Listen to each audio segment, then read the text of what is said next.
સર્વે ભક્તોને જય દ્વારકાધીશ, મહાદેવર, જય માતાજી। આવો આજના સત્સંગમાં પુરાણ પ્રસાદ આપણે પ્રાપ્ત કરીએ। માં જગદંબા પરાશક્તિની શારદીય નવરાત્રિ ચાલે છે। તો આપણા હિન્દુ સનાતન ધર્મમાં 4 નવરાત્રિ બતાવી। પહેલી નવરાત્રિ તો કે આસો મહિનાની શારદીય નવરાત્રિ।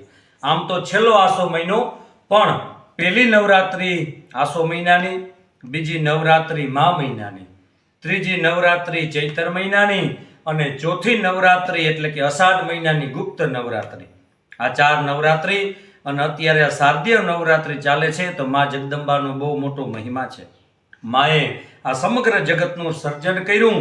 દેવી ભાગવતમાં લખ્યું છે કે બ્રહ્મા વિષ્ણુ અને મહેશને આ સમગ્ર સૃષ્ટિનું સર્જન, પાલન અને સંહાર કરવાનું માએ કાર્ય સોંપ્યું છે।